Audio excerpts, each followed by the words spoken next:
The secrecy of our love only intensified the emotions we shared. Our clandestine rendezvous became a thrilling game of hide and seek, each stolen moment growing more precious. Our connection deepened as we found solace in the hidden world we'd created. Our love story unfolded in the city's secluded corners and secret hideaways, a world away from the prying eyes of the outside. As we navigated this secret path, our bond deepened, as profound as the city's enigmatic secrets. One evening, as the sun dipped below the city's skyline, casting a warm orange hue across the horizon, I found myself lost in thoughts about the future. The night's whispers, soft laughter, and stolen glances filled our hearts with longing and desire. Our love was a secret world, a place where we could be ourselves, free from society's judgment. Yet, like the city itself, our love story was a complex web of emotions. The deeper we fell, the more we realized that our secret world couldn't remain hidden forever. The secrecy we had cherished now became a burden, a weight we carried with each stolen kiss and whispered confession. The city, despite its silent admiration, could no longer shield us from the reality we faced. The sun dipped below the city's skyline, casting a warm orange hue across the horizon. Oliver turned to me, his eyes filled with determination. "Sarah," he began, his voice a mix of love and concern. "I don't want to hide anymore. I want the world to know that I'm with you." I gazed at him, my heart burdened by the weight of our hidden relationship. "Oliver, I get why you want us to be open, but I'm concerned. Concerned about how people will look at us. Our backgrounds, our social standings are worlds apart, and I don't think I can survive the judgment of it all." Oliver reached for my hand, his touch gentle and reassuring. "Who cares, Sarah? Isn't it enough that I love you and you love me?" I looked into his eyes, torn between my love for him and my fear of not being good enough. "Oliver, I love you more than anything, but I'm just not ready. Can't we just keep this our little secret a bit longer?" Oliver's disappointment was evident as he let go of my hand.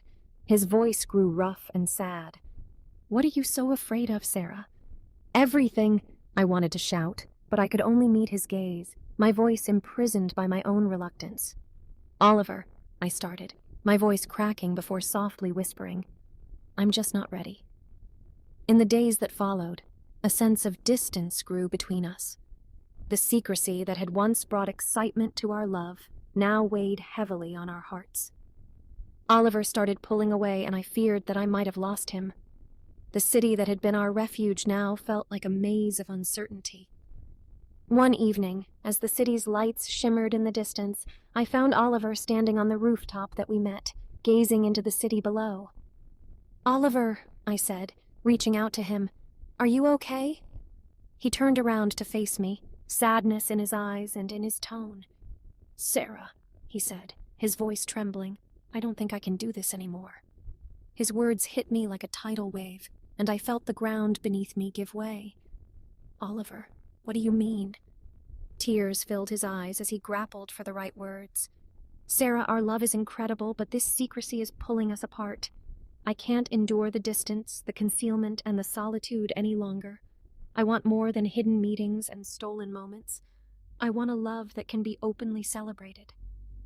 I was trembling, the weight of his words crushing me.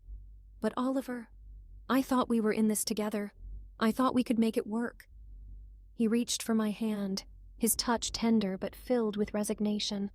"I love you, Sarah, more than anything, but I don't want to be secret lovers anymore. I want to be with you in the open, where I can celebrate you."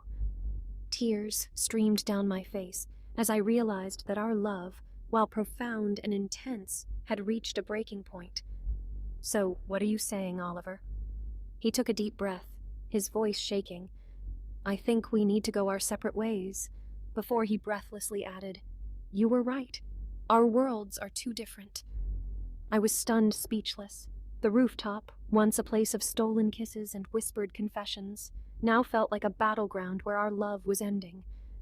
As Oliver walked away from the rooftop, I knew our love story was coming to an end. The city that had been our refuge now felt like a place of heartache and lost dreams. We had loved intensely, but it wasn't enough.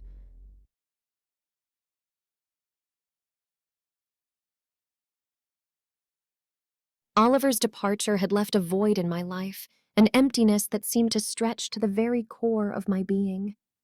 I found myself wandering the city's streets aimlessly, lost in thought, trying to make sense of how and when it had all gone so wrong. It had started as a passionate and forbidden love, a love that had flourished beneath the city's watchful gaze. We had defied societal norms, and for a while it had felt like our love could conquer anything. But now, as I stood on the same rooftop where we had shared so many intimate moments, it all seemed like a distant dream. The sun was setting, casting long shadows across the city. The same city that had been both our ally and our adversary, the city where we had discovered the depths of our love, was now a constant reminder of what we had lost. I couldn't help but wonder if summer had been a cruel joke played on our love affair. Had the heat, the secrets, and the intensity of our emotions been too much for us to bear? As I gazed out at the city, memories of our time together flooded my mind. The laughter, the stolen kisses, the whispered confessions, they all seemed like fragments of a love that had once burned so brightly. But where had it all gone wrong? When had the love that was once our refuge turned into a source of pain and heartache? I couldn't pinpoint the exact moment, but I knew that the secrecy, the world's judgment, and our own fears had played a part. Or at least my fears did. I found myself retracing our steps, both physically and in my memories. I visited the hidden corners and secluded parks where we had met, where the profoundness of our love had deepened. The same places that had once brought us joy were now filled with a sense of loss.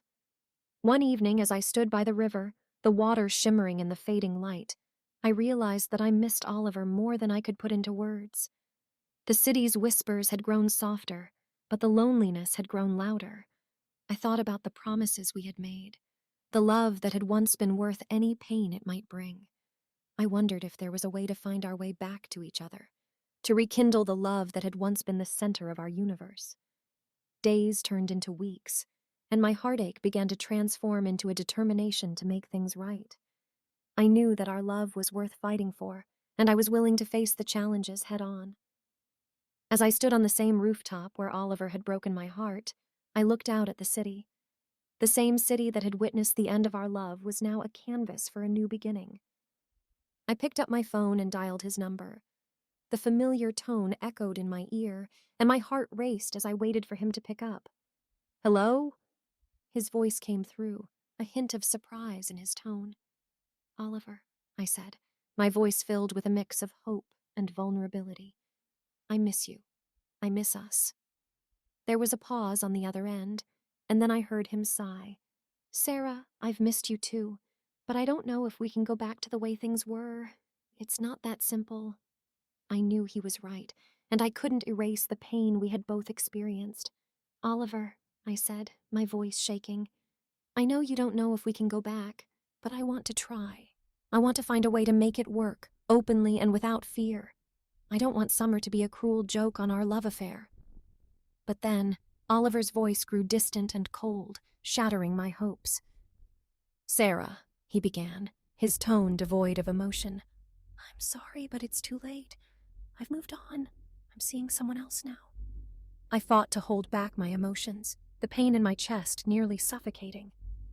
"I understand," I whispered, my voice barely rising above a broken sob. "I genuinely hope she can offer you the love you've been seeking." The other end of the phone remained silent, and as tears streamed down my face, my heartache was too profound for words. "Goodbye, Oliver," I managed to say, my voice trembling as I tried to conceal the anguish that consumed me. As I hung up the phone, I felt as though my world had crumbled. The city's lights continued to shimmer in the distance, but the love I had once held so dearly was now lost in the shadows. Summer had indeed been cruel, and our love affair had come to a painful end. Thank you for watching. If you enjoyed this story, please consider subscribing and liking this video. Also, please don't forget to click on the notification bell to get new video updates.